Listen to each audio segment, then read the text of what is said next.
ముఖ్యమంత్రి గారు సెపరేట్ గా మన రాష్ట్రం తరఫున అందజేస్తారు, ప్రధానమంత్రి గారు అందజేస్తారు.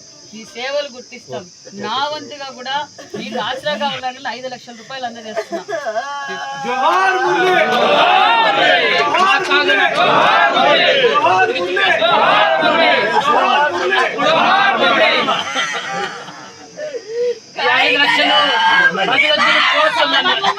నువ్వు ధైర్యం ముందు తల్లి. అమ్మ అమ్మ నీ కొడుకు అమ్మ అమ్మ అమ్మ అమ్మ అమ్మ అమ్మ అమ్మ నువ్వు వీర వీర మాతవే, వీర మాతవి నువ్వు, వీర మాతవి నువ్వు. नायक अमर है, जोहार मुरली नायक, जोहार मुरली नायक, जोहार मुरली नायक. తప్పదు, కానీ చరిత్రలో సూర్యచంద్రులు ఉన్నంత కాలము నలవలేని వారు కొంతమందే ఉంటారు. మన చరిత్ర ఈ రోజుకి స్వాతంత్రం కోసం ఎంతో మంది పోరాట త్యాగం చేసినందుకు ఈ రోజు మన స్వాతంత్రం వచ్చింది. ఈ రోజు మన మురళీ నాయక్ కూడా ధర్మం కోసం, దేశం కోసం ప్రాణాలు వదిలిన వీర సైనికుడనే చెప్పాలి. ఎందుకంటే అది చిన్న వయసులోనే నేను ఒక్క రోజైనా సైనికునిగా ఉండి మరణించేదే తప్ప ఆర్మీకి పోకుండా ఉండనండి తల్లిదండ్రులతో, గ్రామస్తులతో. అంటే అతనిలో ఉన్న దేశం మీద ఉన్న భక్తి ఏంటో ఆయన మరొకసారి కూడా చూపించారు. మరి నిజంగా మరి ఈ సత్యసాయి జిల్లా పెనుగొండ నియోజకవర్గం గోరెంట్ల మండలంలోని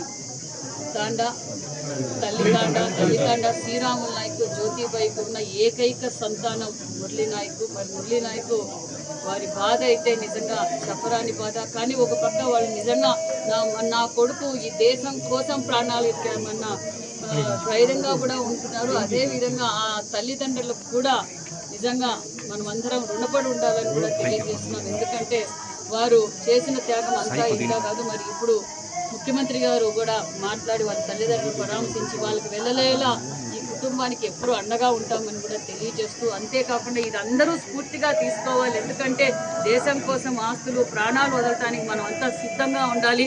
ఎందుకంటే ధర్మం కోసం ఈరోజు మనం పోరాటం చేస్తున్నాం. ఒక పక్క నరేంద్ర మోడీ గారు కావచ్చు, ఒక పక్క మన ముఖ్యమంత్రి చంద్రబాబు నాయుడు గారు మనం దేశం కోసం అన్ని వేళలా అన్ని శ్రమించడానికి మనం సిద్ధంగా ఉండాలని కూడా తెలియజేస్తూ, ఖచ్చితంగా పాకిస్తాన్ని భూస్థాపితం చేయబోతున్నామన్న విషయాన్ని కూడా మేము తెలియజేస్తున్నాం. ఎందుకంటే ఈరోజు మన న్యాయబద్ధమైన పోరాటం చేస్తున్నాం. మరి ఎంత కిరాతకంగా హత్యలు చేశారో మనం అందరం చూసాం. మరి ఇలాంటి వీర జవాన్ల మరణం వృధా కాదు. ఖచ్చితంగా మనం పాకిస్తాన్కి తగ్గ బుద్ధి చెప్తామన్న విషయం కూడా తెలియజేస్తూ, ముఖ్యమంత్రి గారు కూడా వారి తల్లిదండ్రులతో కూడా మాట్లాడారు, పరామర్శించారు, ధైర్యంగా ఉండమని కూడా చెప్పారు. అన్ని విధాల ఆ కుటుంబానికి రాష్ట్రం నుంచి కావాల్సిన సహకారం, కేంద్రం నుంచి రావాల్సిన సహకారం ఖచ్చితంగా ఉంటుంది. మరి ఈరోజు నేను కూడా వారి కుటుంబానికి ఆసరాగా ఉండాలి. ఎందుకంటే వాళ్ళ కుటుంబ పోషణ మొత్తం ఆ అబ్బాయి మీదే ఆధారపడి ఉండేది. మరి అబ్బాయి కుటుంబ పోషణ ఇబ్బంది పడుతుందన్న ఉద్దేశంలో నేను కూడా ఒక 5 లక్షల రూపాయలు చెక్ కూడా అందజేశాను. ఖచ్చితంగా ఎల్లవేళలా ఆ కుటుంబానికి అండగా ఉంటామని కూడా తెలియజేస్తూ, జోహార్ మురళీ, జోహార్ మురళీ. ఆల్రెడీ అధికారులతో కూడా మాట్లాడడం, రేపు మధ్యాహ్నానికంతా బెంగళూరుకు వస్తుంది. బెంగళూరు నుంచి ఇక్కడ తీసుకొచ్చి ఘనంగా